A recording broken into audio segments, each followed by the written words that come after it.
Bonjour tout le monde, je suis Kevin Razi et vous êtes dans Rendez-vous sur le média. Dans cette émission, je reviens sur un temps fort de l'actualité et je regarde comment les médias en ont parlé. En tout cas, je suis trop content de pouvoir reprendre du service et sachez que mon cœur va vers vous. Voilà, vraiment, je... Non, bah si, ça se fait en fait, je vois pas pourquoi. Avant de parler du geste maladroit, ce sera mon sujet principal, d'un homme simplement autiste qui maîtrise pas trop son corps. Vous savez, il envoie des fusées dans l'espace, mais l'histoire de la Seconde Guerre mondiale, les nazis, non, il connaît pas, voilà. Avant de revenir là-dessus, j'aimerais revenir sur deux choses qui viennent de tomber. Alors d'abord, cette dame, Nancy, qui habite dans un immeuble du 11e arrondissement de Paris et qui a porté plainte 6 fois à cause de tags antisémites sur son palier, sur les marches d'escalier, dans l'ascenseur, des croix gammées, des étoiles de David, des salles juives écrits sur les murs, jusqu'à même des messages personnels. BFM était venu l'interviewer très vite. Trop vite, en fait. Et on vient d'apprendre en fait qu'ils avaient installé dans l'immeuble des caméras de surveillance pour voir ce qui se passe, tu vois. Et ils ont réussi à choper la personne qui était en train de taguer les parois. Et cette personne, eh ben, c'était Nancy, la dame qui a porté plainte 6 fois. Et là, j'ai deux pensées. La première pour les vraies victimes d'actes antisémites qui peuvent se retrouver décrédibilisées à cause de ce qu'a fait Nancy. Et la deuxième, en tant que fils de gardienne d'immeuble, c'est pour la personne qui découvre peut-être au moment où je parle que tous les tags qu'elle a dû nettoyer pendant 1 mois, c'était à cause de cette putain de voisine complètement tarée. Et le pire, c'est que maintenant qu'on sait qu'elle a menti, quand tu revois son interview pour BFM TV où elle témoigne, tu vois plus le reportage pareil. C'était la 3e fois. Ensuite, il y a eu une 4e, il y a eu des lettres anonymes. Ensuite, on a eu les escaliers tagués, le côté de la porte. Et après, là, il y a donc à peu près 15 jours maintenant, et sont arrivés les mots, parce qu'au départ, c'était que des dessins. Tu sens qu'il y a un truc qui était pas net en vrai, tu vois. Il y a un côté, une ambiance, tu sais, la folle du bus qui parle un peu solo, tu vois. On dirait qu'elle est grave fière, c'est trop bizarre. Et en plus, j'ai appris que le maire du 11e avait pris le dossier en main pour la reloger rapidement. Donc, premièrement, déjà, je sais que trouver un logement à Paris, c'est très compliqué, mais les faux tags antisémites, c'est pas la méthode que je recommanderais.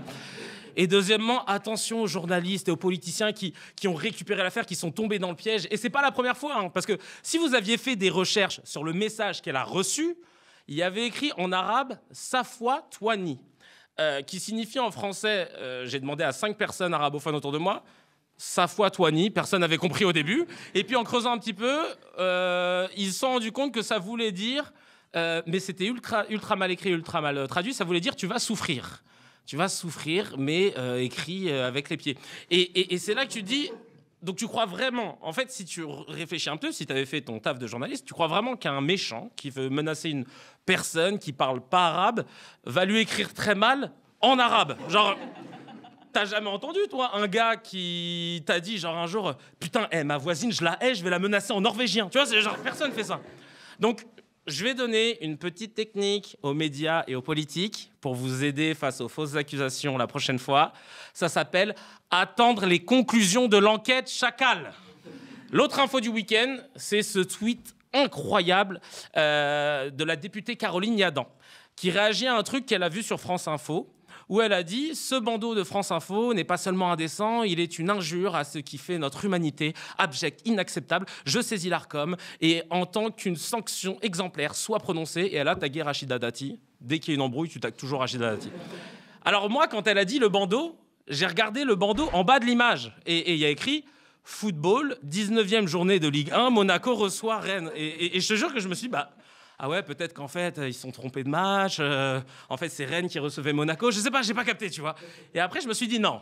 Abject, inacceptable, injure à l'humanité, sanction exemplaire, c'est forcément qu'elle parle du salut nazi d'Elon Musk. Ce serait cohérent.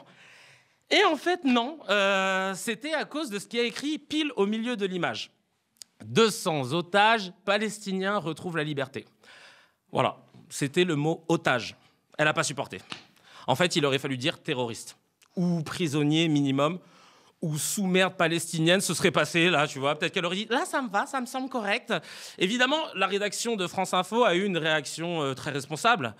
Ils ont suspendu le journaliste qui a osé écrire ça. Et la directrice de communication de France Info s'est excusée à la députée Caroline Yadan en direct sur X. Et elle a mis ce tweet. On a immédiatement réagi, Caroline. La direction de l'info et France TV ont été des Lucky Luke. Smiley cœur.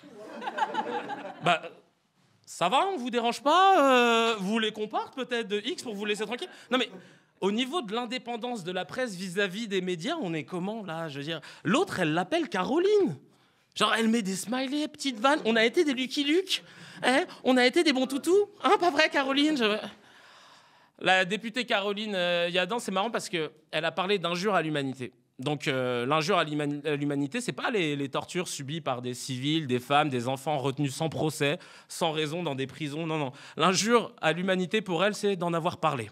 Mais bon, j'ai envie de croire que nous sommes dans un pays, celui de la liberté d'expression, et qu'on peut tout dénoncer ici, ok, à part sur le gouvernement, et Israël, et Macron, et la femme de Macron. Mais pour tout le reste, vous pouvez critiquer autant que vous voulez, tant que c'est sur l'islam. Bon, le gros sujet que je voulais aborder avec vous aujourd'hui, c'est l'investiture d'Elon Musk. Non, oula, lapsus révélateur, c'est l'investiture de Trump avec Elon Musk. Parce qu'en fait, il a fait ce geste qui a fait le tour du monde. C'est alors qu'il effectue ce geste qui sème le trouble. À 2 reprises, il frappe sa poitrine avant de tendre son bras. Limite, oui, on peut dire. Oui, normalement, il n'y a pas de débat en vrai. C'est un salut nazi, c'est un salut fasciste, c'est un salut qu'on ne veut pas saluer. Normalement, on a des tweets de Caroline Yadan pour dire que c'est une injure pour l'humanité. Mais en fait, non. On a eu une couverture médiatique plutôt cool. Il y a eu beaucoup de réactions, donc je vous en ai sélectionné quelques-unes. Alors évidemment, on a Raphaël Antoven qui a dit que ce n'est pas un salut nazi, mais le geste désordonné d'un type qui envoie son cœur à une foule de fans. Raphaël Antoven, quoi. Franchement, je serais Antoven, je me dirais, si je dis un truc et que Pascal Praud va dans mon sens, c'est que j'ai dit de la merde. Tu vois, c'est un moyen mnémotechnique. Et Pascal Praud est allé dans son sens. Et il n'y a pas d'ambiguïté sur ce que veut dire Musk, c'est-à-dire je vous embrasse, je vous salue, et il prend sa main, il la met sur son cœur et il lance sa main vers le public, donc c'est absolument pas un salut nazi. Et c'est marrant parce que si vous voyez la vidéo, le gars il prend sa main et il la met sur son cœur et au moment où il veut dire il lance au public, il la lance au public. Mais attends, mais Pascal, si c'est normal, fais le geste en entier, non? Je sais pas, Pascal, fais le geste en entier, comme ça si c'est juste un geste d'amour. Alors, on va faire un topo, les amis. Les gestes d'amour, c'est quoi? Un geste d'amour, c'est ça. Voilà.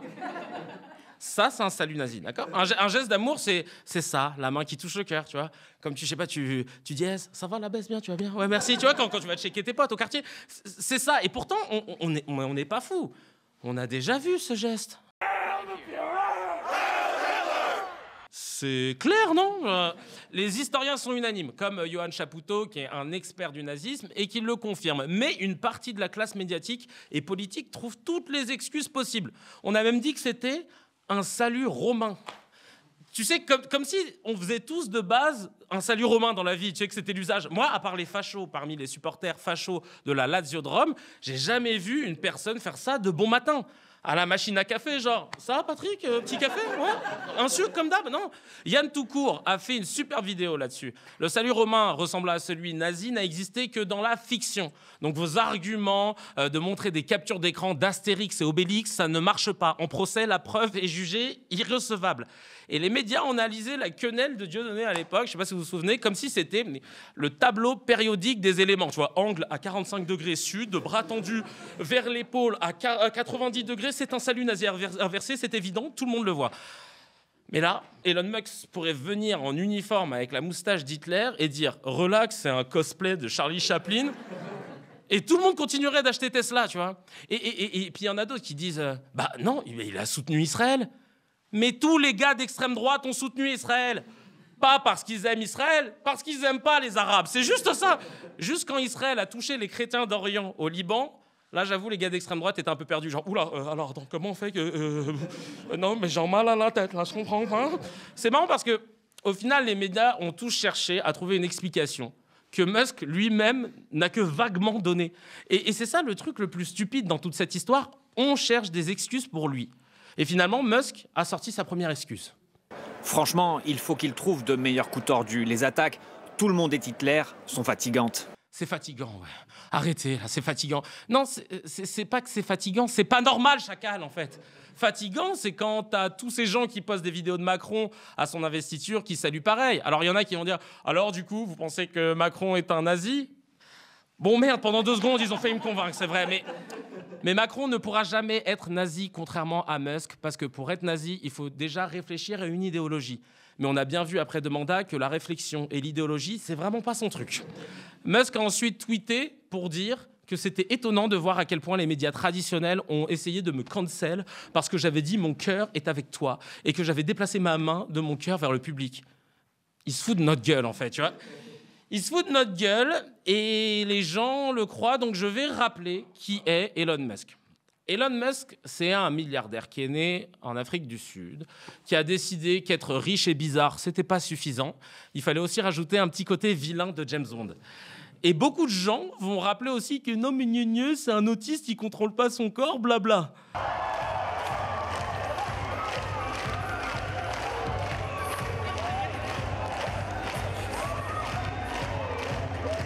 Ouais, bon, ok, non, Elon contrôle clairement pas son corps, oui, dans le registre de la danse, ouais. Là, on dirait le gars coincé de la compta qui se lâche pendant le pot de fin d'année après 2 verres de punch, tu vois. Mais je pense que c'est une insulte à toutes les personnes diagnostiquées dans le spectre autistique de faire croire que ce salut-là est sorti tout seul. C'est pas Gilles de la Tourette, les gars. Elon Musk, c'est un homme d'affaires qui a affiché son soutien très net à l'AfD, le parti d'extrême droite allemand. L'AfD, c'est un parti qui a choisi un slogan, Alice für Deutschland. C'est un jeu de mots avec le prénom Alice, qui est la chef de file du parti, et qui fait écho à un slogan des SA, la section d'assaut, pas le groupe de Gims et Black M. L'organisation paramilitaire nazie qui avait comme slogan à l'époque « Alles für Deutschland », slogan interdit en Allemagne. Et parenthèse, mais juste, ça n'a rien à voir, mais 15 ans après, est-ce qu'on peut se demander comment personne n'a tiqué quand un groupe de rap est arrivé et qui s'appelait Section d'Assaut? C'est quand même ouf. Et comment saper comme jamais de Gims et chanter même dans les bar mitzvahs alors que ça commence quand même en disant « On casse ta porte, c'est la Gestapo ». On referme la parenthèse, mais vraiment, c'est... Bref, Elon Musk. C'est lui qui, en 2023, avait confirmé un tweet qui disait que les communautés juives encourageaient la haine contre les Blancs, mais il est revenu sur ce post en disant que c'était pas ce qu'il voulait dire, que ça a été mal interprété. Ok, on connaît la chanson. Il est allé à Auschwitz pour visiter les camps. Et je pense que quand on a fait ça, ce serait encore plus difficile de ne pas différencier un « mon cœur va vers vous » d'un salut nazi. Si ça avait été Inoxtag, on se serait dit « ouais, il est trop gentil, il a pas fait exprès ». Mais là, tu as beaucoup d'éléments qui te montrent qu'il y a moins de place à la maladresse. Franchement, à tous ceux qui défendent Musk sur ce geste, je vous souhaite vraiment une gastro. Ou pire, qu'un Brad Pitt du Nigeria vous vole 800 000 euros. Je vais vous dire quelque chose. Plus sérieusement, pour savoir si tu sens que quelqu'un a fait une connerie ou pas, il faut analyser qui le soutient dans sa connerie. Et il y a une règle très simple. À partir du moment où les mouvements d'extrême droite des États-Uniennes valide le geste que tu es défendu par Pascal Praud, par Raphaël Antoven et par Benjamin Netanyahou, c'est que tu as fait de la merde. C'est-à-dire que même si tu ne savais pas que tu avais fait de la merde, si tu te retournes et que tu vois Netanyahou derrière toi qui te dit « bien joué », là tu peux te dire « ah putain, je crois que j'ai fait de la merde ». Même les journaux allemands ont dit que c'était un salut nazi et les fans de Musk ont réussi à dire « non, mais vous vous trompez ». Les Allemands, ils ont la ref, les gars. Ils connaissent, c'est de la Deutsche Qualität, c'est de la manufacture allemande. Ils savent très bien reconnaître ce salut. Franchement, dire aux Allemands qui se trompent sur ça, c'est comme si, tu sais, le cuistot du grec à côté de chez moi, là, Audwich, à Châtenay, il allait dire à un Italien qu'il a mal fait son tiramisu. Tu vois, genre, chef, ton tiramisu, il est pas bien, faut rajouter des chocobons, voilà. Et d'ailleurs, il y a un collectif d'artistes qui a projeté une photo de Musk sur la façade de Tesla à côté de Berlin, avec écrit « Heil Tesla ». Et on le voit avec le geste et tout. Et vous savez quoi? L'affaire a été transmise au parquet allemand. Et le truc très drôle, c'est qu'une enquête a été ouverte pour soupçon d'utilisation de signes distinctifs d'organisation anticonstitutionnelle. Donc les autorités allemandes voient bien un salut hitlérien. Bah ouais, chacun, je vous l'ai dit, eux, ils ont la ref. Bref, on aurait pu ne pas avoir à décortiquer tout ça dans un monde normal. Là, c'est comme si tu te retrouvais à devoir expliquer que la neige est blanche et qu'en face, tu as des Pascal Praud qui disent « mais la neige est rouge, mais il faut le dire, tout le monde le sait, mais c'est insupportable, cette bien-pensance ». Mais au final, on se retrouve à débattre sur le geste d'un gars qui nous était un impensable d'imaginer et de voir en dehors de nos livres d'histoire. Et on se retrouve dans une fenêtre d'Overton qui devient une porte coulissante. Bon, je vous rappelle que Overton, c'est pas un joueur de foot brésilien, c'est un politologue américain qui a développé ce concept dans les années 90 où en gros, il dit que si quelqu'un commence à introduire une idée extrême, subtilement, même pour la critiquer, ça peut déplacer la fenêtre. Petit à petit, l'idée qui semblait choquante devient un débat légitime, puis acceptable et finalement normal. Et je pense sincèrement que Musk et les mouvements d'extrême droite nous ont bien niqués. Parce qu'on a plongé dans le débat, on se retrouve même avec des descendants de personnes qui ont connu les camps créés par les nazis qui défendent Musk. On ne comprend plus rien, puis on perd de l'énergie, et puis finalement, il ne va rien se passer en fait. Musk, il pèse 400 milliards, il est dans le gouvernement de Trump. Qu'est-ce que tu vas faire ? Il a fait que de défoncer sans panache les argumentaires des gens en face. Il nous prend pour des cons parce qu'on verrait le mal partout. Et puis, puis ça va passer, quoi. La fenêtre d'Overton va devenir une baie vitrée, bien grande, bien grande, avec la porte qui coulisse tranquillement. Et la question qu'on peut se poser, et dont j'ai pas la réponse, c'est si finalement de faire un salut nazi à une investiture, ça passe, c'est quoi la prochaine étape ? Merci de m'avoir écouté. N'oubliez pas de vous abonner à la chaîne du média disponible sur Molotov, sur la Box. On a besoin de vous pour garder cette indépendance et à très bientôt pour un autre rendez-vous. Merci. Merci beaucoup, merci.